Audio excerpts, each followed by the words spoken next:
quero ler a palavra de Deus em João 13, a partir do verso 1. Vou ler na versão da NAA, eu acho que é. Esqueci de pôr qual é a versão aqui hoje, estou perdido. João 13 diz assim, a partir do verso 1. Um pouco antes da festa da Páscoa, sabendo Jesus que havia chegado o tempo em que deixaria este mundo e iria para o Pai, tendo amado os seus que estavam no mundo, amou-os até o fim. Estava sendo servido o jantar, e o diabo já havia induzido Judas Iscariotes, filho de Simão, a trair Jesus. Jesus sabia que o Pai havia colocado todas as coisas debaixo do seu poder, e que viera de Deus e estava voltando para Deus. E assim, levantou-se da mesa, tirou a sua capa, colocou uma toalha em volta da cintura, e depois disso derramou água numa bacia e começou a lavar os pés dos seus discípulos, enxugando-os com a toalha que estava em sua cintura. Chegou-se a Simão Pedro, que lhe disse: Senhor, vais lavar os meus pés? E respondeu Jesus: Você não compreende agora o que eu estou fazendo, mais tarde, porém, entenderá. Disse Pedro: Não, nunca lavarás os meus pés. E Jesus respondeu: Se eu não os lavar, você não terá parte comigo. E respondeu Simão Pedro: Então, Senhor, não apenas os meus pés, mas também as minhas mãos e a minha cabeça. E respondeu Jesus: Quem já se banhou precisa apenas lavar os pés. Todo o seu corpo está limpo. Vocês estão limpos, mas nem todos. Pois ele sabia quem iria traí-lo, e por isso disse que nem todos estavam limpos. E quando terminou de lavar-lhes os pés, Jesus tornou a vestir a sua capa e voltou ao seu lugar, e então lhes perguntou: Vocês entendem o que lhes fiz?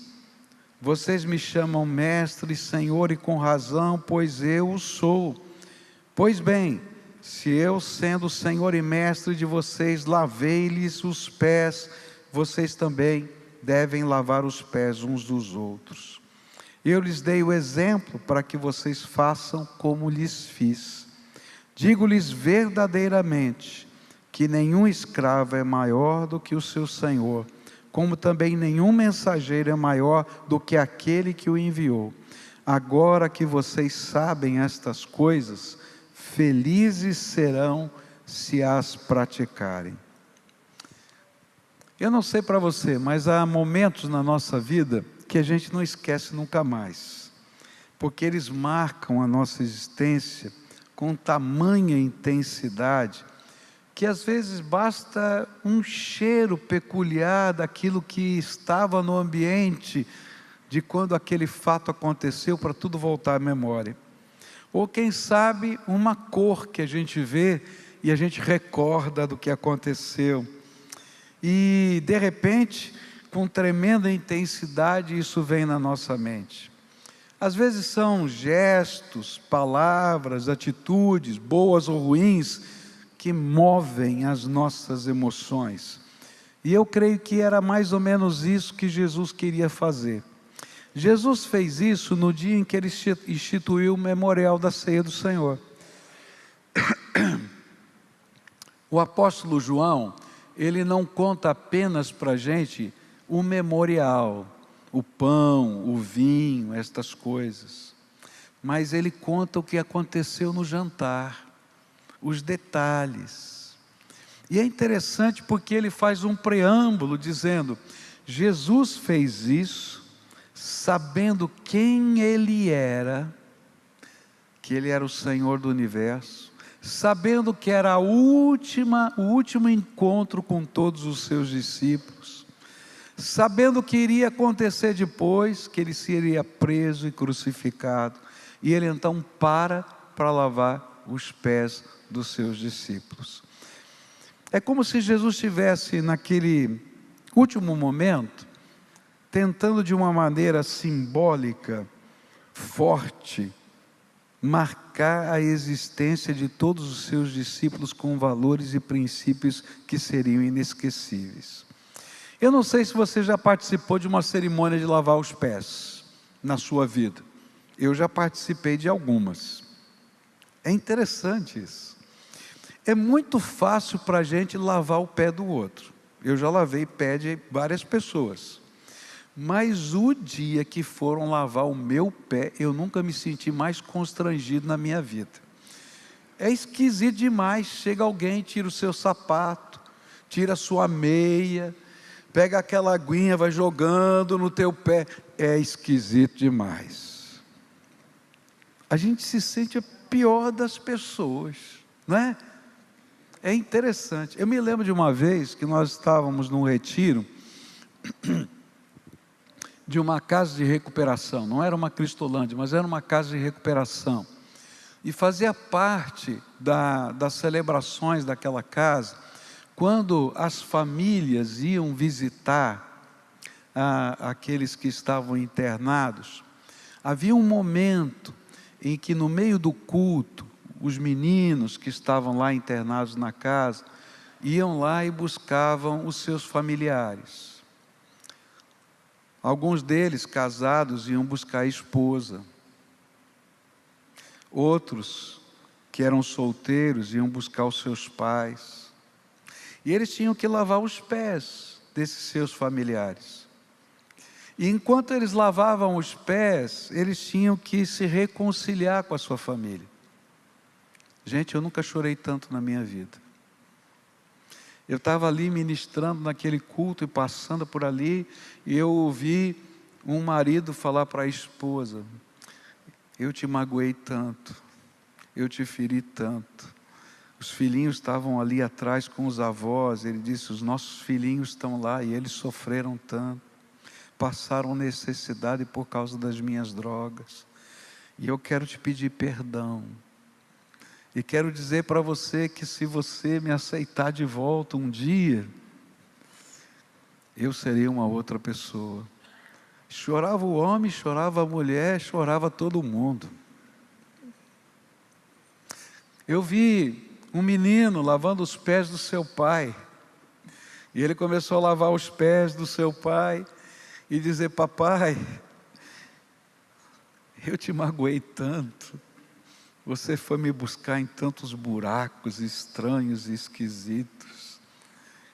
Mas hoje Jesus lavou o meu coração. E eu aqui estou lavando os seus pés para pedir perdão. Agora você pode imaginar, porque essas pessoas estavam lavando o pé numa posição invertida daquela que Jesus fez. Cada um desses jovens lavavam os pés e pedia perdão por coisas que haviam feito. Mas Jesus era o Senhor do universo, o Redentor amado. E Ele estava lavando os pés dos pecadores. O que será que Ele queria ensinar? O que Ele queria marcar no coração deles e nosso? Quando eu estudo esse texto, eu vou descobrir que além de todos esses gestos, Jesus queria ensinar uma equação de comunhão.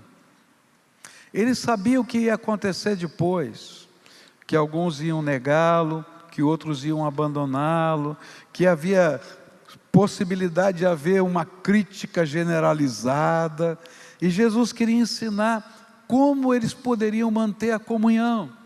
E por isso Ele lavou os pés. E eu queria colocar para você qual é a equação da comunhão.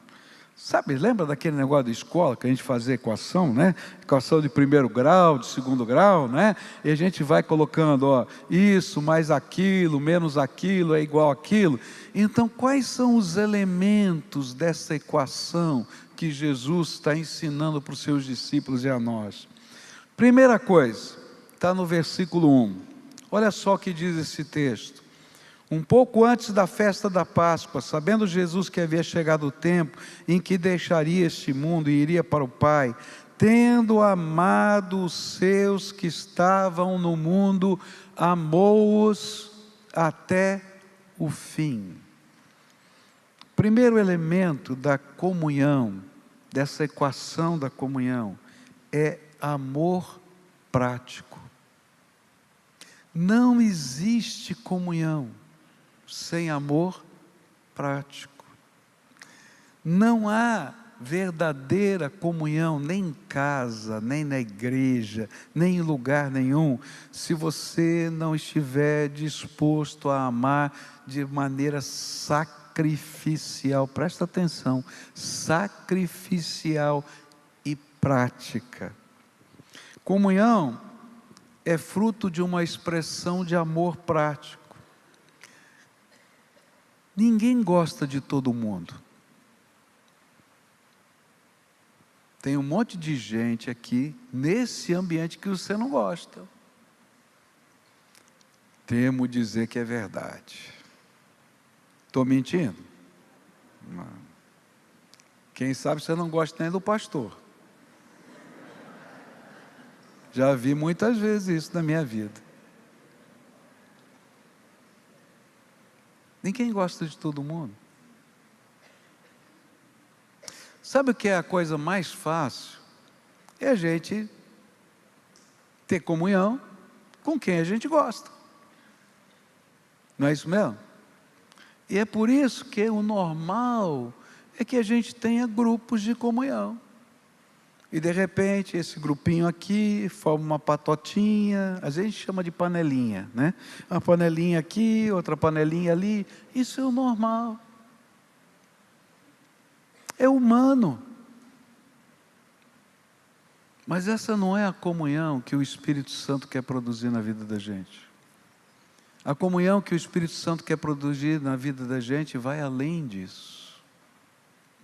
Ela começa quando a gente entende o amor do Pai, do Filho e do Espírito Santo por nós, que não gosta de um monte de coisa que eu e você fazemos, mas Ele nos ama, apesar de. E não apenas nos ama verbalmente, mas Ele toma atitudes práticas de amor. E o que a gente vai aprender é, Jesus nos ensina que nós podemos ter comunhão com o Deus Todo-Poderoso por causa do amor prático dEle para conosco. Se hoje nós podemos ter as nossas orações ouvidas por esse Deus de milagres, por esse Deus de promessa que está trabalhando quando a gente não vê, se a gente pode ter as nossas vidas transformadas, não é porque Deus gosta de tudo que você faz, é porque Ele tem um amor prático para conosco, é porque Jesus nos amou não só em palavras, mas a ponto de tomar o meu e o seu lugar na cruz do Calvário, de descer do seu céu, de ir ao Hades, o inferno por nós, porque Ele queria transformar as nossas vidas.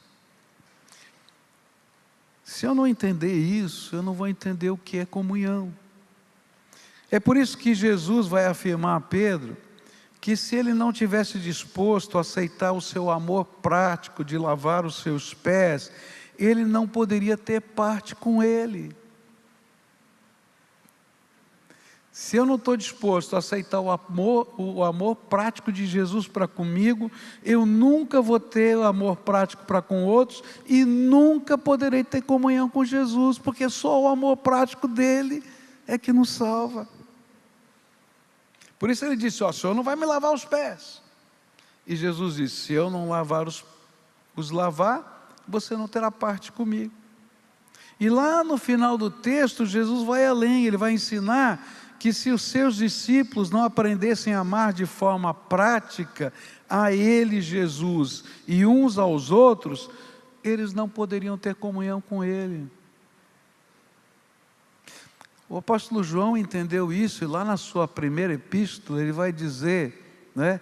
Se você não ama o seu irmão que você vê, você não é capaz de amar a Deus que você não vê. Amor prático é trabalhoso, é sacrificial, é doação, é serviço revestido de afeto. Ele começa em nossa relação pessoal com Jesus, mas passa necessariamente em nossas expressões para com os nossos irmãos. E não somente de quem gostamos ou apreciamos, mas para com todas as pessoas por causa de Jesus. E, gente, isso aqui é muito grande, muito sério. O apóstolo João, ele começa o texto dizendo assim: Jesus sabia tudo o que ia acontecer com ele, e mesmo assim nos amou até o fim. É logo o versículo 1. Agora para pensar. A Bíblia diz que ele lavou o pé de todos os discípulos. Ele lavou os pés de Pedro, que o trairia. Agora eu vou falar baixinho aqui. Ele lavou os pés de Judas também. Pedro o negaria e Judas o trairia. E ele lavou os pés dos dois. E sabe, alguém poderia dizer assim: não, isso aqui foi uma atitude hipócrita, só para fazer bonito entre eles. Não, Jesus não era hipócrita. Ele fez isso porque ele estava dando oportunidade de restauração, tanto para Pedro quanto para Judas. Amor prático é a essência da comunhão.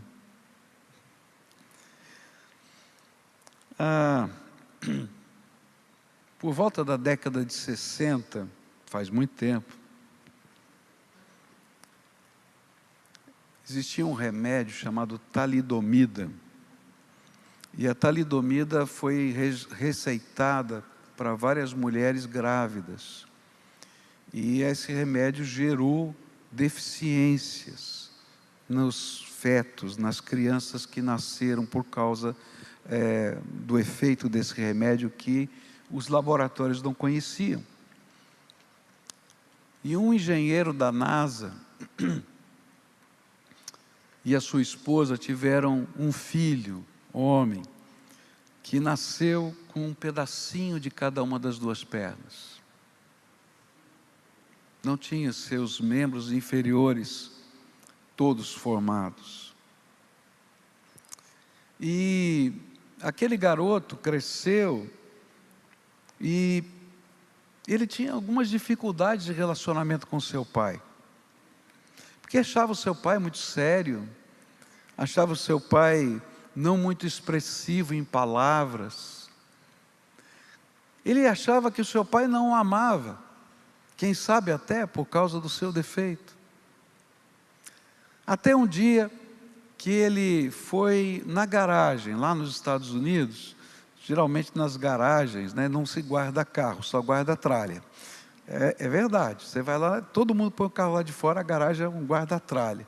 E lá ele começa a mexer procurando algumas coisas, ele encontra caixas e mais caixas de projetos de pernas para ele. E aí ele vai entender um pouco da história. E a sua mãe conta para ele que o papai dele era um grande engenheiro da NASA e que quando aquele menino nasceu sem as suas pernas, ele abandonou a NASA e foi trabalhar numa oficina que construía pernas mecânicas. E ele queria desenhar as melhores pernas para o seu filho. E ele fez projetos para quando ele era pequenininho, projetos para quando ele era um pouquinho maior, projetos com maior mobilidade, até as últimas pernas que ele estava usando. E aí aquele garoto, quando viu aquelas caixas todas, e aqueles centenas e centenas de projetos, entendeu o que significa amor prático. Tem gente que diz para você, eu te amo, e não faz nada. Mas Jesus nos amou a ponto de ir atrás da gente quando a gente estava perdido. E quando ainda estávamos sem nenhuma condição de ter comunhão com Ele. E Ele nos ensina que não dá para a gente viver comunhão com Ele sem que a gente o ame praticamente. E é por isso que andar com Jesus é mais do que apenas dizer: Jesus, eu creio em Ti. Mas andar com Jesus é a gente se entregar na mão dEle para Ele ser o Senhor da nossa vida. Não dá para a gente ter comunhão com Ele sem amor prático, de entrega. E não dá para ter comunhão com Ele, nem com os outros, se a gente não aprender a amar de maneira prática, mesmo aqueles que a gente tem dificuldades. Querido, na tua casa, marido, você não vai ter comunhão com a tua família se você não amar de maneira prática a tua mulher, se você não amar de maneira prática os seus filhos, se você não estiver disposto a abrir mão do que você gosta a favor deles. Mulheres, vocês não vão ter comunhão com os seus esposos, nem com os seus filhos, se esse amor prático não existir. Pais, não dá para ter comunhão com os filhos assim, se a gente não tiver amor prático. Filhos, não dá para ter comunhão com os pais se não houver amor prático. A comunhão com Jesus depende de uma oferta de amor. E essa oferta de amor é você nas mãos dele. Mas a comunhão depende de aceitar a oferta de amor de Jesus a nós e estar disposto a participar desta oferta de amor para com os outros que Jesus ama. Amar e ter comunhão não é só com quem a gente gosta. Amar e ter comunhão é ser parecido com Jesus, a ponto de lavar os pés de quem trai, de quem nega, porque ele crê na restauração. Segundo elemento da equação, aparece nos versículos 3, 4 e 5. Jesus sabia que o Pai havia colocado todas as coisas debaixo do seu poder, e que viera de Deus e estava voltando para Deus, e assim levantou-se da mesa, tirou a sua capa, colocou uma toalha em volta da cintura, e depois disso derramou água numa bacia e começou a lavar os pés dos seus discípulos, enxugando-os com a toalha que estava em sua cintura. Um segundo elemento da equação da verdadeira comunhão é a humildade. Uau! É interessante notar que o apóstolo faz questão de enfatizar que Jesus sabia quem ele era, qual era a sua posição. Ele era o Senhor do universo. Mesmo assim, outra vez ele se humilhou. A primeira vez foi quando ele deixou o seu céu para se esvaziar e caber na forma humana. Mas agora, antes dele morrer na cruz, ele pega uma toalha e uma bacia, desata as sandálias de cada um dos seus 12 discípulos e lava os pés deles. Filipenses 2 vai nos dizer que Jesus tinha essa qualidade de humildade. Diz assim: tenham entre vocês o mesmo modo de pensar de Cristo Jesus. Está falando de comunhão. Quer ter comunhão? Aprenda isso. Que mesmo existindo na forma de Deus, não considerou ser igual a Deus, algo que deveria ser retido a qualquer custo. Pelo contrário, ele se esvaziou, assumindo a forma de servo, tornando-se semelhante aos seres humanos e reconhecido em figura humana. E ele se humilhou, tornando-se obediente até a morte e morte de cruz. Sem humildade não tem comunhão. Sabe quando não existe comunhão? Quando a gente quer defender a nossa posição a qualquer custo. E sabe, essa é a coisa mais natural que a gente tem. Nosso ponto de vista. Entra na rede social para você ver. Uau!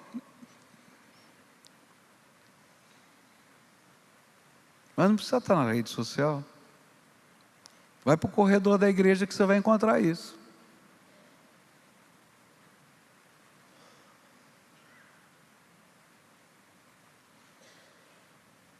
Quando a gente quer defender a nossa autoridade, a nossa função, se a gente ficar defendendo os nossos próprios interesses, nunca vai haver comunhão. Agora, se a gente aprender um segredo, algo tremendo de Deus acontece. A Bíblia diz que se a gente se humilha debaixo da potente mão do Senhor, não apenas teremos comunhão com Ele, mas Ele derrama graça abençoadora sobre a nossa vida. 1 Pedro 5, versículos 5 e 6 diz assim: que todos se revistam de humildade no trato uns com os outros. Por quê? Deus resiste aos soberbos, mas dá graça aos humildes. Eu vou continuar a leitura aqui desse texto, mas para pensar isso que ele está falando. Quando eu não aprendo a equação da humildade, o elemento dessa equação, significa que há soberba, orgulho no meu coração. E Deus resiste aos soberbos. Um dos exemplos disso está na Bíblia. Quando a gente vai encontrar Moisés liderando o povo de Israel, chega um determinado momento que os 250 líderes do povo, que a Bíblia diz príncipes do povo, está lá na Bíblia, liderados por Coré, Dotã e Abirão, fazem um movimento e diz assim: olha que coisa interessante, Moisés, você está achando que o Espírito de Deus está só sobre você? Nós somos o povo de Deus, o Espírito de Deus está sobre todos nós. Interessante isso. Não é verdade? Olha só, parece até doutrina batista. E é, porque nós cremos isso. Só que naquela hora, eles não estavam discutindo doutrina, eles estavam discutindo posição. E aí o Espírito de Deus disse para Moisés: ok, então vocês entendem que é assim, vocês não entendem que existem posições de autoridade, que existe encaminhamentos. Então peguem o seu incensário e queime diante do Senhor, e Deus vai dizer se Ele aceita ou não. E a Bíblia vai dizer que havia fogo estranho no altar, que Deus não aceitou, e puniu, por causa de orgulho. Isso vale para o pastor, isso vale para todos nós, porque se nós nos colocamos numa posição de arrogância, Deus mesmo pesa a sua mão. Porém, o apóstolo Pedro vai dizer assim: humilhem-se debaixo da poderosa mão de Deus, para que Ele, em tempo oportuno, os exalte. Eu acho uma das coisas mais interessantes na vida de Moisés é que ele nunca precisou defender os seus direitos. Por isso ele era chamado de mais manso de todos os homens. Ele ia orar, e Deus tomava as atitudes. Toda vez que eu tenho que defender os meus direitos, meus irmãos, tem alguma coisa errada, porque eu não estou crendo na intervenção poderosa de nosso Senhor Jesus Cristo. E às vezes o que a gente tem é um grande orgulho que precisa ser quebrantado. Se a gente não aprender a abrir mão de nós mesmos, nunca amaremos sacrificialmente ou praticamente. Por isso Jesus disse: se alguém quiser vir após mim, faz o quê? Tome a sua cruz e siga-me. O importante aqui não é quem somos, mas o que desejamos construir. Qual é o propósito? Olha para a sua casa. E eu pergunto para você, como é que você pode se despojar de si mesmo? Como é que você pode, lá na sua casa, tomar a toalha e lavar os pés de quem você ama? Está entendendo? Roy Harrison é o pseudônimo de um autor que tem vários livros em português, mas ele é um pastor, já faleceu, um pastor com outro nome, né, que eu não me lembro agora, só lembro o pseudônimo dele, na Inglaterra. E ele estava muito preocupado, já no final da sua vida, velhinho. Ele pregou aqui no Brasil, num grande congresso para pastores, e eu ouvi isso dele, nesse congresso. Ele já estava velhinho, e ele tinha uma tristeza muito grande, porque o seu filho, que havia sido criado no Evangelho, dentro da igreja, estava afastado. E ele orava incessantemente pelo seu filho. Ele teve que tomar uma atitude horrível, excluir o seu filho da igreja por causa dos pecados. E um dia ele estava orando pelo seu filho, e o Espírito Santo de Deus tocou o seu coração e falou uma coisa que ele nunca tinha se atinado. Deus disse para ele assim: você foi muito mais pastor para o seu filho do que pai. E ele começou a pensar nisso, e aquilo começou a consumir o seu coração. E um dia então ele decide pegar o seu telefone e ligar para o seu filho. Ele liga para o seu filho, já fazia tempo que os dois não conversavam. Ele liga para o seu filho e diz: filho, eu estou ligando, porque eu quero te pedir perdão. Porque durante muitos anos da minha vida eu fui muito mais pastor do que pai, e você precisava de um pai. E para a tristeza daquele homem, quando ele falou aquilo, o telefone bateu do outro lado, pá, na cara dele.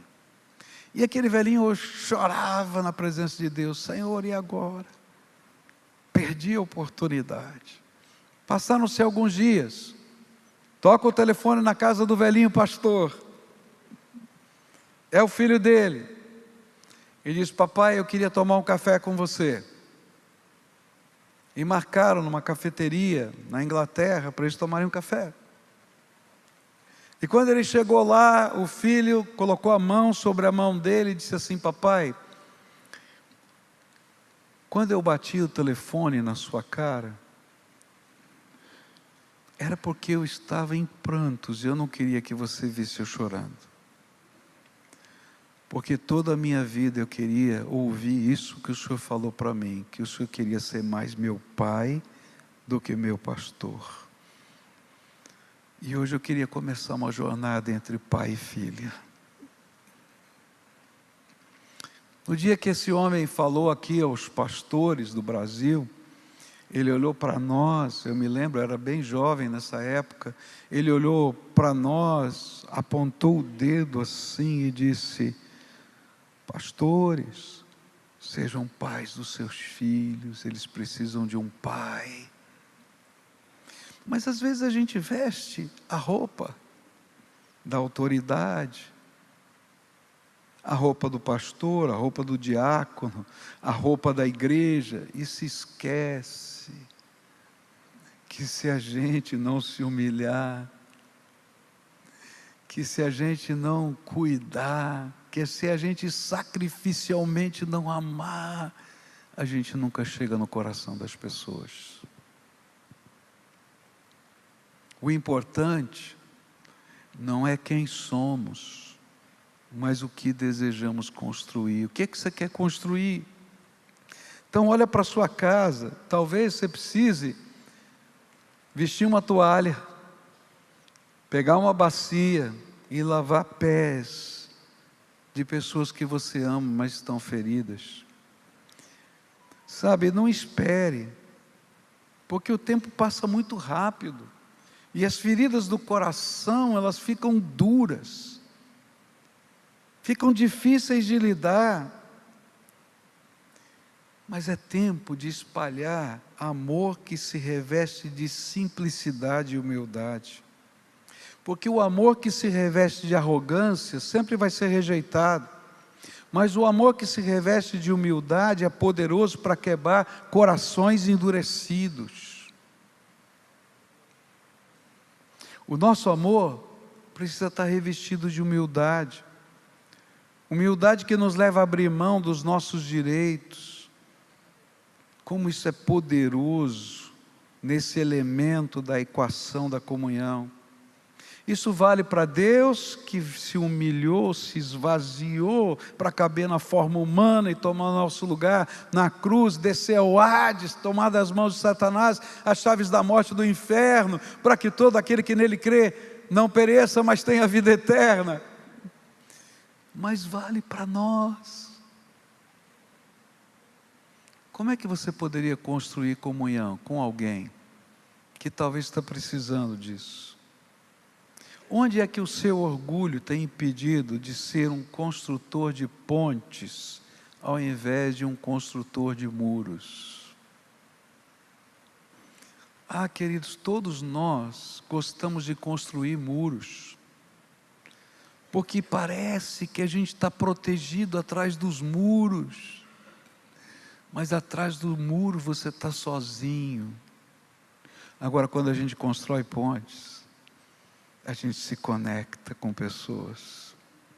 Terceira e última coisa. Respondeu Jesus, verso 10.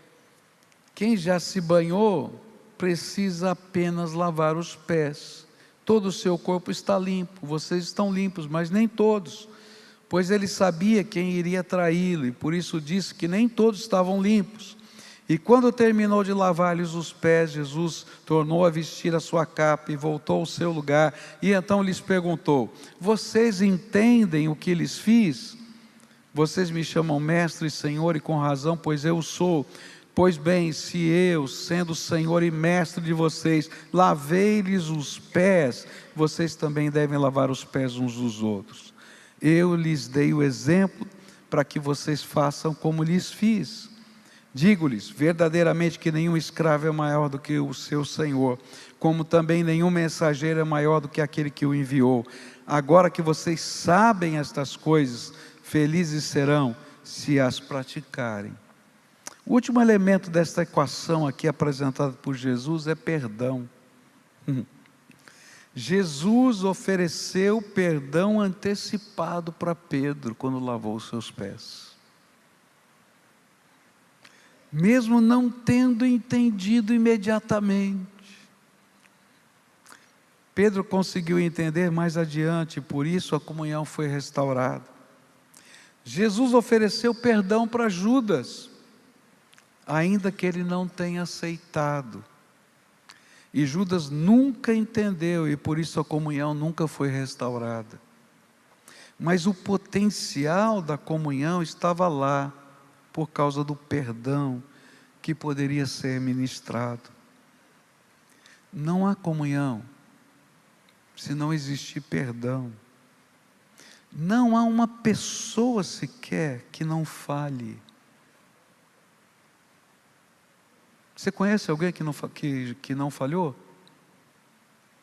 Não existe. Não há uma pessoa que sequer que não erre. Não há uma pessoa sequer que não cometa pecados. Pode olhar para quem está perto de você e dizer assim: pecador. Pode falar. Pode dizer. Agora todo mundo olha para mim e pode dizer para mim que eu também sou. Pode falar. Aponta para mim aqui, ó. Eu não estou vendo, aponta aí. Pecador. Só tem um que não cometeu pecado, chama-se Jesus Cristo. Você é pecador.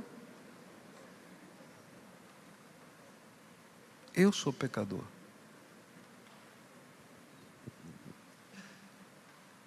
Se não fosse o perdão, eu estava no inferno. Mas é o nosso amor prático, nossa humildade em abrir mão dos nossos direitos e o poder restaurador do perdão que permitem que a comunhão possa existir. E foi isso que Jesus foi fazer na cruz. Foi por isso que Ele vestiu o avental e lavou os pés dos seus discípulos. E foi por isso que Ele nos conclamou a imitá-lo, a oferecer perdão e a pedir perdão. Hoje, com Ele, um memorial de comunhão. Um dos nomes da ceia do Senhor é comunhão.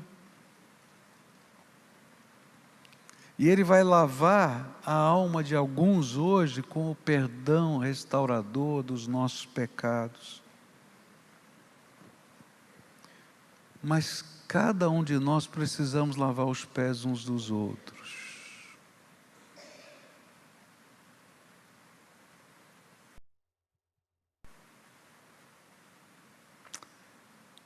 E às vezes a gente vai fazer algumas coisas sacrificiais para lavar os pés.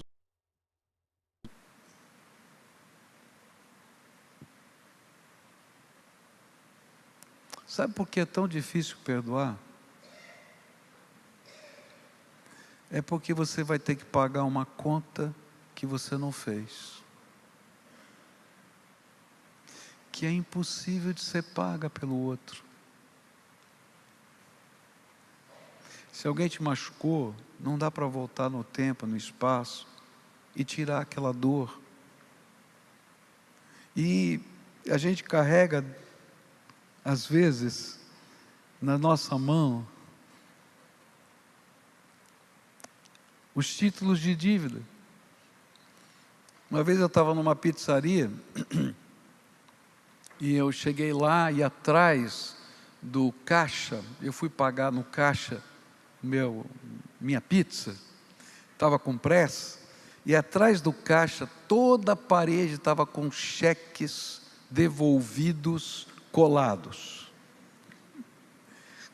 E eu perguntei para o dono da pizzaria, falei, o que é isso aí? Ele falou assim, esse aqui é a vergonha dos vagabundos.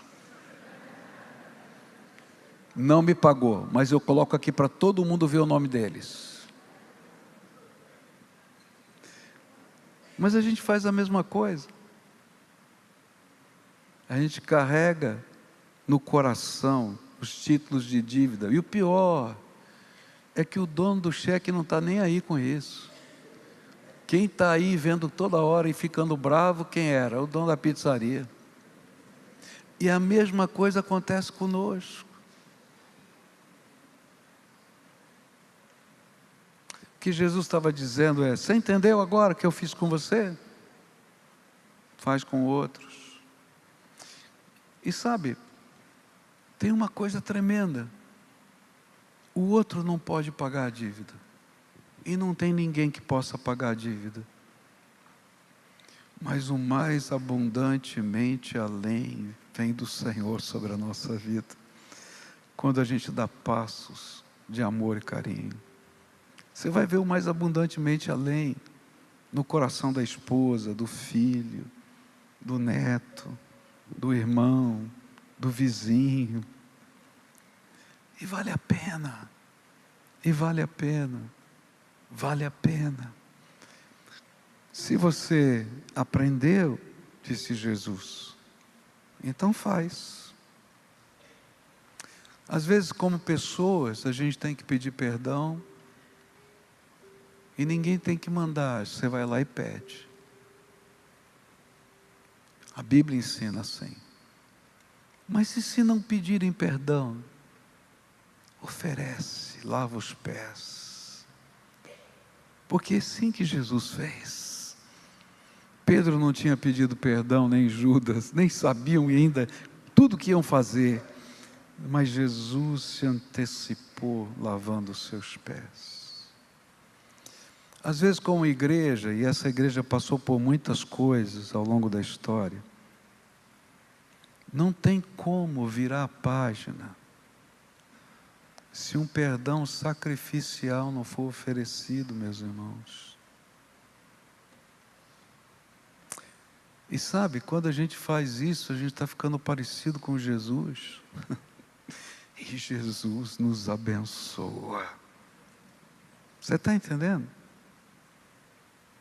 Faz isso, porque ser parecido com Jesus é bênção. Comer do pão, beber o vinho, se não entender que a gente tem que encarnar Jesus nas pequenas e nas grandes ações, não tem sentido nenhum. A gente brinca de ser cristão, mas não deixa Cristo transformar a gente. E o pior é que tem muitos bebezinhos espirituais que têm 40 anos de crente. Porque tempo cronológico não representa maturidade espiritual. Maturidade espiritual é assumir as atitudes de Jesus. Agora eu quero dizer uma coisa, todos nós temos recaídas, desde o pastor até você. Por isso, a gente tem que saber que a carne é fraca e a gente precisa ser transformado todo dia pelo Espírito de Deus.